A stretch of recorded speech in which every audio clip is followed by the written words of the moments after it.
Terry, your neighborhood and friendly Kitch Witch. Welcome to Recipes for the Cooking Impaired. You have heard me correctly. Cooking Impaired. I'm not professional. More than likely, you're not professional. And that's okay. We're going to make some delicious food anyway.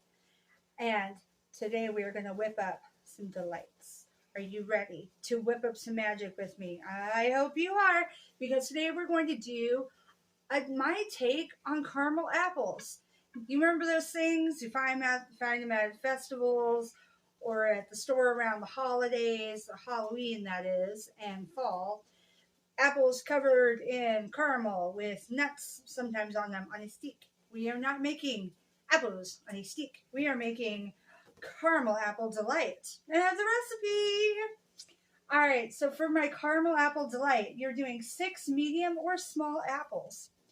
6 caramel cubes of soft chews. They usually come with wrappers on them, which is fabulous. A half a teaspoon of pecans, small. Oh, I did it again. Half a tablespoon, because TBS is not just a TV station. It also means tablespoons. Teaspoons is TSP. But if you read sideways, sometimes you get them backwards. So, TBS, tablespoon, pecans in small pieces. Now, you're only using half a tablespoon in each apple. And I'll show you as we go. Half a tablespoon of butter or margarine in each apple center. Now, you hear that sound in the background? That is the sound of meals being cooked all around the world. You can hear the sizzling coming from everywhere. Today we are not actually going to be sizzling. We're going to bake. But isn't that a fun noise anyway? All right. Half a tablespoon of butter or margarine in each apple center. So we have these already measured out, and we'll plop them in as we go. You're going to sprinkle on the top just a little bit of nutmeg on each apple, a little sprinkle of cinnamon on each apple, 1 tablespoon of oatmeal inside each apple, and I'll show you where to put it and when. And of course, then you enjoy the baking. All right, for my metric friends, I got you covered. Gonna give you a chance to read on.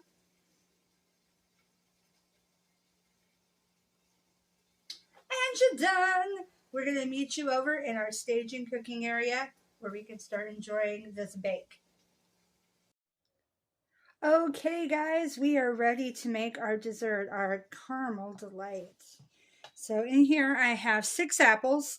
Now, as you can see, I've cut the center out of these apples. And that's on purpose because we are putting all of our ingredients in the center of the apple. So what we're going to start with first is we are going to put our tablespoon of oats. So I have everything in containers or the bag. This is a half a tablespoon. We're going to do 2 of these. I chose this because we're going to need this half tablespoon for the nuts at the end. So 1,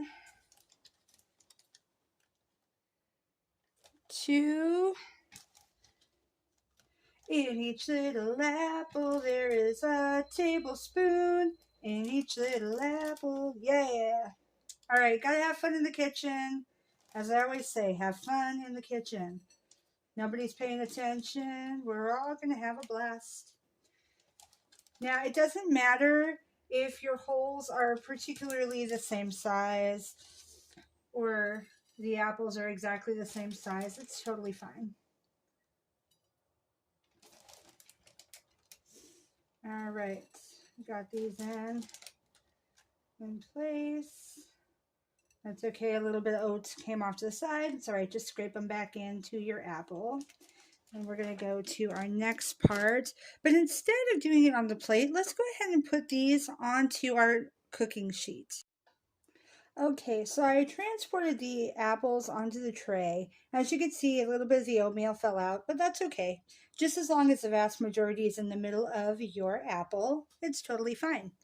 All right, next we're gonna do our butter, and I have these cut up to fit into each hole. Whoop. Sometimes that happens. Sometimes we drop our food. Right. Oh, and sometimes our apples explode. All right, I have clean paws, guys. Clean fingers, so it's totally fine. This particular apple has seen better days. When I cut it a little too hard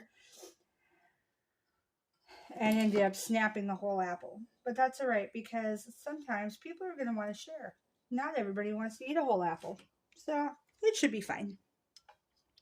All right, let's put one in each. This is going to melt down, so it's completely fine.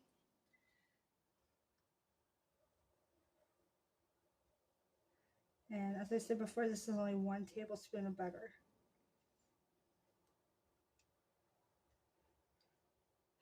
Now, if for some reason you want your dessert to be a little sweeter, you can also add to it about a 1 teaspoon of brown sugar in each apple. I don't, just because I feel like it's already pretty sweet as is. Okay, next we're going to add the caramels. 1 caramel per apple. Just stuff those puppies in there as best you can, even if your apple is broken in half. Again, in the heat, these are going to melt. So that's all right. That was another apple that's almost broken in half. I am a professional cook. No, not true. Not a professional cook. Just somebody that likes to cook and likes to share. All right, so our last thing is we're going to add the pecans and the seasoning on top. So the pecans, we're only doing half a tablespoon. Just pour that in there ever so slightly. If it comes out on top over the sides, that's fine. Because the vast majority is going to be inside your apple. Plus, whatever cooks on the pan, you can also scoop up at the end and kind of put over your apple once it's done cooking.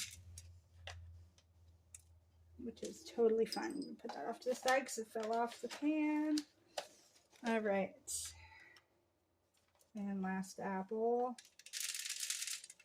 Okay. Now finally our nutmeg and our cinnamon. So I have some that is already in containers that I refill at home. And I have some that are store-bought.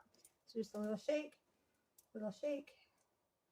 light shake. You don't want to put too much on, especially not of the nutmeg because it's very overpowering. It's just enough to kind of spice your apple up. You know, shake your cinnamon so it's ready to go. Make sure you use the side that's a sprinkle and not the side that is the pour, or you're going to end up with way too much seasoning. You're going to end up with spices with a side of apple. And that's not really the flavor we're going for right now. We want the taste of autumn, not the taste of overpowering cinnamon and overpowering nutmeg. All right, guys, next thing we're going to do is put this in our oven. So I've already preheated the oven to 350. And you're going to let your apples bake for at least 30 minutes, depending on how hot your oven tends to cook. My apple wants to keep flying. I'm going to put it on the top. All right. It might be closer to 35 minutes to 40 minutes, depending on the heat of your oven. So we'll be back in just 30. Okay, so now we're going to take the apples out of the oven. We won't worry about that one. I'm going to take our fork here, and I'll go ahead and do the apple that's fallen apart as being our apple that we're going to use to... I'm going to be the one eating it, so we'll just use my fingers here. Now, when it's still warm, so I would maybe recommend you can put a little cream on top, or a little scoop of ice cream even would be delicious. Or you can also do a dollop of whipped cream, whatever you kind of like to kind of top things off. I've even had some family members that like to drizzle caramel syrup on top, but to me that's just way too sweet. I like it just as it is. Right, we are done. This smells so good. I cannot wait to eat it. But until I can, let's go ahead and say thanks to everybody for watching. I am so glad that you joined me and we're able to do this wonderful recipe with me. I can't wait to hear in the comments about how your bakes went. If you like this video, if it vibed with it, go ahead and tickle that like button so it giggles with delight. Or noozle that subscribe button. And I hope to see you very soon. Please share this with your friends. We'd love to have some more foodies joining in. And please comment. Let me know if there's any other recipes you'd like to try that you'd like me to show you how to do step by step. Or test me, see if I can make it. Who knows? Thanks for watching Recipes for the Cooking Impaired, and I'll see you guys again next week. Love ya.